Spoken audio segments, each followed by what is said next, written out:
12वीचे विद्यार्थी paper second मध्ये dehydration हा धडा आपण शिकत होतो. डिहायड्रेशन कसं घडवून आणायचं, पेशीमधलं पाणी कसं काढून टाकायचं, त्याच्यासाठी आपण अल्कोहोल मेथड यूज केलेली आहे. अल्कोहोल मेथड ऑफ डिहायड्रेशन इथपर्यंत आपण आलेलो. पेपर सेकंड टिश्यू प्रोसेसिंग, त्याच्यामध्ये दुसरी स्टेप डिहायड्रेशन.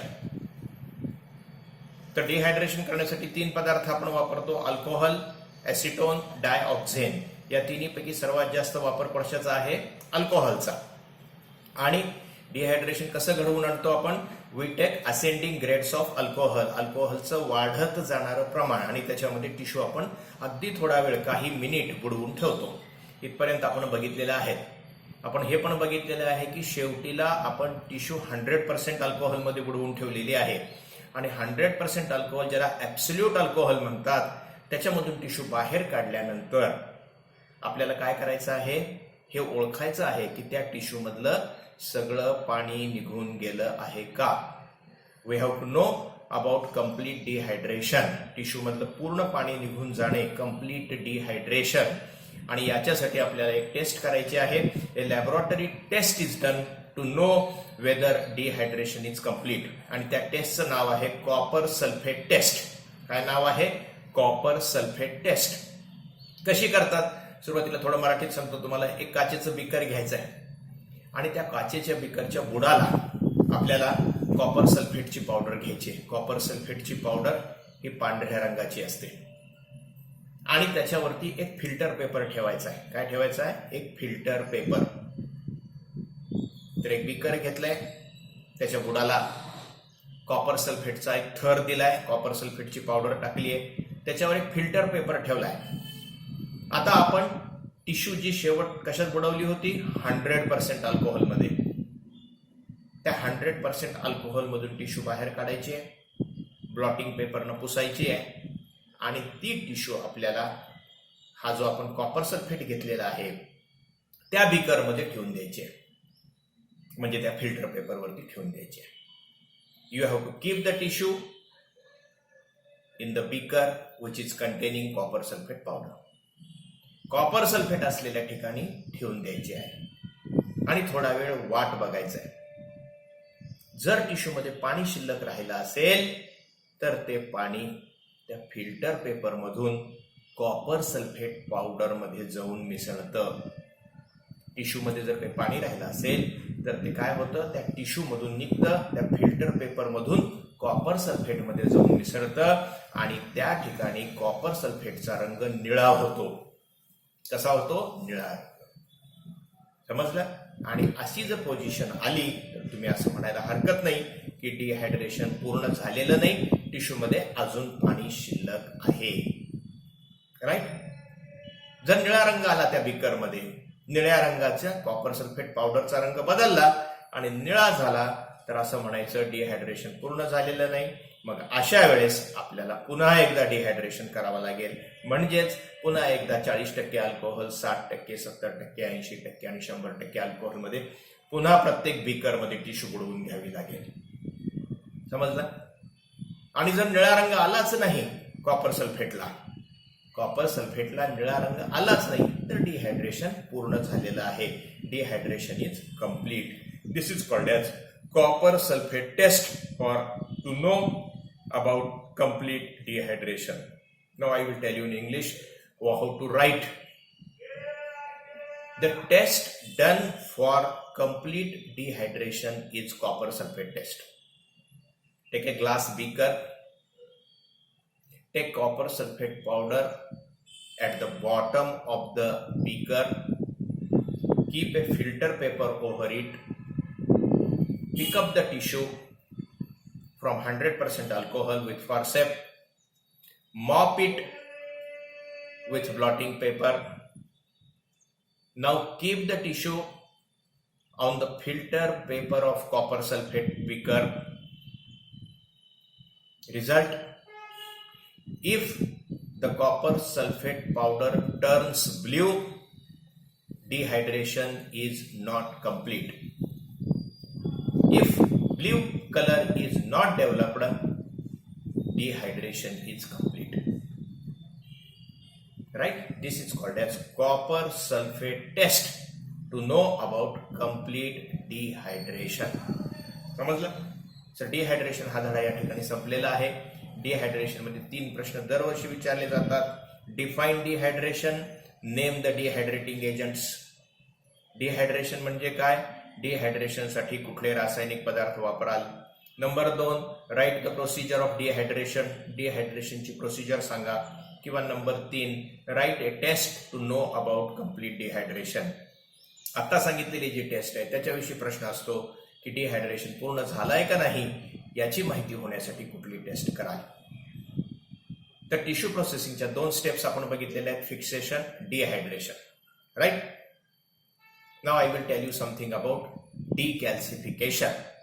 जी तिसरी टेस्ट आहे, तिसरी स्टेप आहे डिकॅल्सिफिकेशन. त्याच्याविषयी थोडक्यात माहिती सांगतो. बाकीचा भाग पुढच्या तासात आपण घेऊया. डिकॅल्सिफिकेशन विषयी थोडकी माहिती सांगतो. डिकॅल्सिफिकेशन म्हणजे काय? डिकॅल्सिफिकेशन म्हणजे टिश्यू मधलं कॅल्शियम काढून टाकणे. टिश्यू मधलं काय काढून टाकणे? कॅल्शियम काढून टाकणे. आता डिकॅल्सिफिकेशन ही जी स्टेप आहे टिश्यू प्रोसेसिंगची, ही सगळ्याच प्रकारच्या टिश्यू मध्ये केली जात नाही. मग कुठल्या टिश्यू मध्ये केली जाते? Decalcification is done only in the tissues which are rich in calcium. कुठल्याच टिश्यू मध्ये केली जाते? ज्या टिश्यू मध्ये कॅल्शियमचं प्रमाण जास्त आहे अशा टिश्यू मध्ये डिकॅल्सिफिकेशन केलं जातं.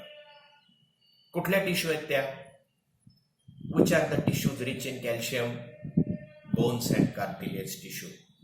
बोन्स अँड कार्टिलेज टिश्यू म्हणजे लॅबोरेटरीमध्ये एखादा हाडाचा तुकडा तपासायला आला असेल, एखादा दाताचा तुकडा तपासायला आला असेल, एखादं कार्टिलेज आलं असेल किंवा एखादी टिश्यू आहे ज्याच्यामध्ये थोडा बोन पण आलेला आहे, तर अशा वेळेस त्या ठिकाणी डिकॅल्सिफिकेशन करणं आवश्यक असतं. टिश्यू मधलं कॅल्शियम काढून टाकणं आवश्यक असतं. टिश्यू मधलं कॅल्शियम का काढून टाकायचं? What is the need of decalcification? Decalcification का करायचं? आपण कॅल्शियम तसंच ठेवून दिलं. आपण जर कॅल्शियम टिश्यू मधलं तसंच ठेवून दिलं तर ती टिश्यू हार्ड असते, कठीण असते आणि त्याचा पातळ आपल्याला छेद घ्यायचा आहे. We have to take a thin section. Then it becomes impossible. मग ते शक्य होत नाही. हाडासारखी कठीण टिश्यू असेल, त्याचा कांद्याच्या पापुद्र्यासारखा पातळ सेक्शन मिळणं शक्य आहे का? शक्य नाही. जोपर्यंत ती टिश्यू मऊ होत नाही तोपर्यंत आपल्याला तसा सेक्शन मिळत नाही. म्हणून डिकॅल्सिफिकेशन करायचं आहे. Decalcification is done to soften the tissue, to get a thin section of the tissue and to help staining. 3 गोष्टीसाठी: टिश्यूला मऊ बनवणे, टिश्यूचा पातळ सेक्शन घ्यायला मदत होणे आणि स्टेनिंगच्या कामात मदत करणे. या 3 गोष्टीसाठी आपल्याला टिश्यू मधला कॅल्शियम काढून टाकावा लागतो. तर डिकॅल्सिफिकेशन म्हणजे काय? It is a step of tissue processing in which calcium is removed from the tissue. Second thing, it is necessary to soften the tissue, to get a thin section of the tissue. It also helps staining. So these are the important thing about the decalcification. Now we will go for what are the decalcifying agents. Decalcifying agents कुठले कुठले आहेत? Decalcification घडवून आणण्यासाठी कुठले रासायनिक पदार्थ आपण वापरतो? त्याला म्हणायचं डिकॅल्सिफाईंग एजंट्स किंवा डिकॅल्सिफाईंग सोल्युशन्स. डिकॅल्सिफिकेशन घडवून आणण्यासाठी आपण कुठले कुठले पदार्थ वापरतो? तो just remember few names. Decalcification घडवून आणण्यासाठी आपण जे रासायनिक पदार्थ वापरतो ते बहुतांशी ऍसिड्स आहेत, आम्ल आहेत. Acid, most of them are acid. Nitric acid is the number 1. Second is formic acid. Third is acetic acid. Fourth is picric acid. Then comes the EDTA, ethylene diamine tetrachloroacetic acid, EDTA. हे सगळे जे acids आहेत, आम्ल आहेत, हे आपण कशासाठी वापरतो? टिश्यू मधला कॅल्शियम काढून टाकण्यासाठी. And the last one is a ion exchange resins. Resins नावाचे पदार्थ आहेत, ते सुद्धा आपण डिकॅल्सिफिकेशन साठी वापरतो. तर आपण वापरणारे डिकॅल्सिफिकेशन साठी वापरणारे पदार्थ कुठले कुठले आहेत? Formic acid, nitric acid, then acetic acid, EDTA.